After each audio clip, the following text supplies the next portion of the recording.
नंद के बाबा के दरबार में जाकर खड़ा हो जाते हैं और जाकर कहते हैं मैया मैया चिल्लाती है 3 बार, आवाज नहीं आती अंदर से।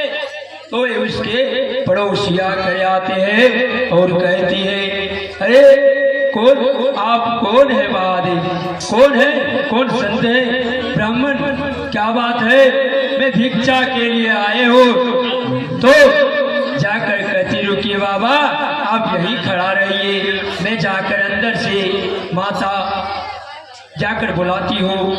वह जाते हैं और जाकर कहते हैं जसोदा तेरे द्वार पे एक जोगी आया है, वे एक जोगी आया है, उसे भिक्षा के लिए आया होगा तो जाकर दे दो। क्या कहते हैं, क्या कहते हैं जसोदा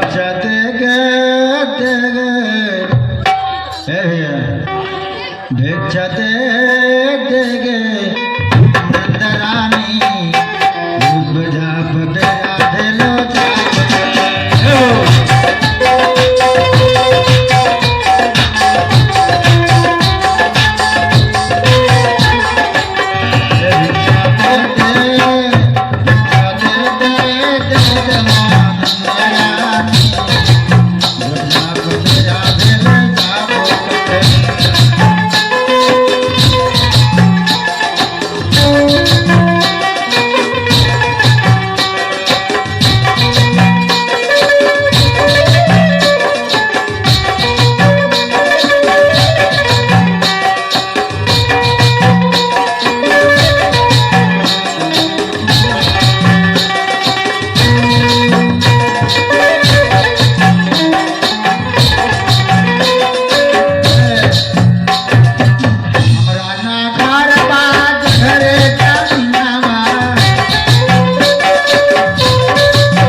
खजाना लेकर, हीरे मोती लेकर जसोदा मैया आती है और बाबा भोलेनाथ को भिक्षा देने के लगते हैं और भिक्षा देने लगते हैं। कहते वो संत बोलते हैं वो जो अरे मैया मेरे पास तो खजाना बहुत है मैया, तेरे को चाहिए मैया तो बोलो मैं खजाना दे देता हूँ। तो भोलेनाथ वही कमंडल से भोलेनाथ ने निकालते हैं और खजाना हीरे मोती गिराने लगते हैं, मैया को देने लगते हैं। तो बोला तो क्या चाहिए हे साधु, तुझे क्या चाहिए बताओ, मैं दूंगा। अगर भोजन पानी ग्रहण करना हो तो बोले मैं अवश्य कराऊंगी आपको भोजन। बोला वो नहीं चाहिए मैया, जो आपके घर में लाला हो कोई क्यों मुखड़ा दिखा दो मैया। इसी के कारण से वहां से हम आए। तो वो जो थी बताती है ठीक है चलिए, उनको ले जाते हैं और उनको बैठाते हैं और लेकिन बोलते हैं, जसोदा मैया बोलती है जो है बाबा मैं आपको मुखड़ा दिखा दूंगी लेकिन आपका गोद में नहीं दूंगी। जय हो जय हो। जो 8 दिन न भैले और कौन रूप अइले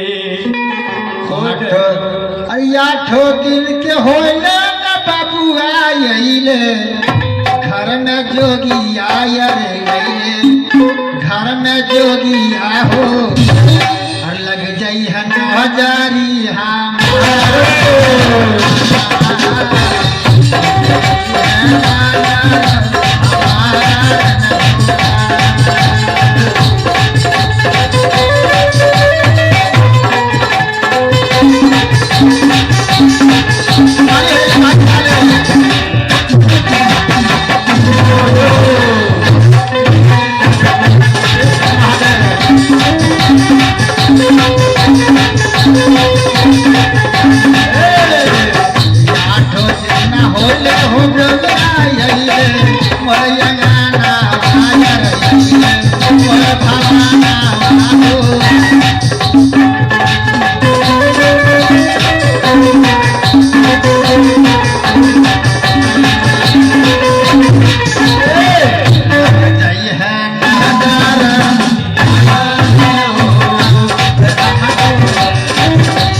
भोलेनाथ आते हैं गए उनको मैया कहती हे बाबा मैं आपको जो लाला का मुखड़ा दिखा दूंगी लेकिन मैं आपको गोदी में नहीं दूंगी।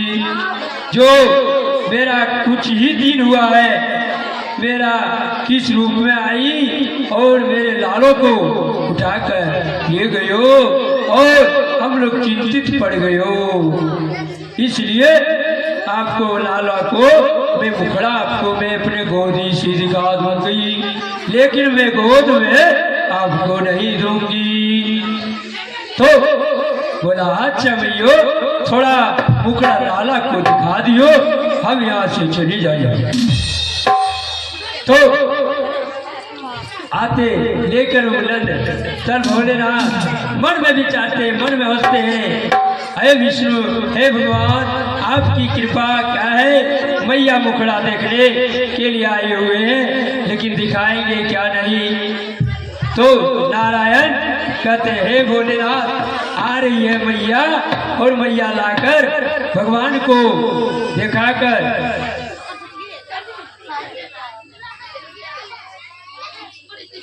प्रेम से वृंदावन लहला सनातन धर्म की। और लाते हैं और कृष्ण को लाते हैं दर्शन करने के लिए। भोलेनाथ देखते हैं और कृष्ण जी छिलमिलाने लगते हैं, पलने पर खोलने लगते हैं। जो मेरे आज भोलेनाथ मेरे को दर्शन के लिए आए हैं। तो मैया डर से नहीं ले जा रही थी, लेकिन भोलेनाथ मेरा खड़े ही द्वार पर है और कन्हैया रोने लगते हैं। कन्हैया रोने लगते हैं। तब मैया सोचती है अब को भयो जोगी आयो, बोला होता है जोगी आयो या मेर ये सुन कर दे लो मैया गो। मैंने जोगी आयो कुछ की कौरी दे लो। मैंने क्या कर दिया उसका पता नजर लग गयो। तब कृष्ण जी हो रोने लगती है, कृष्ण रोने लगते हैं, कृष्ण रोने लगते हैं। कन्हैया रोने लगे माई सोचने लगी। कन्हैया रोने लगे, कन्हैया रोने लगे माई सोचने लगी।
मैया उठा लेती है, रोने लगते हैं। तब जाकर दौड़ से वह साधु को बुलाते हैं और उनको लाकर बुलाते हैं, लेते हैं और मुखड़ा तब पर भी डर से उनको मुखड़ा खाली दिखा रहे हैं, भाव कर रहे हैं।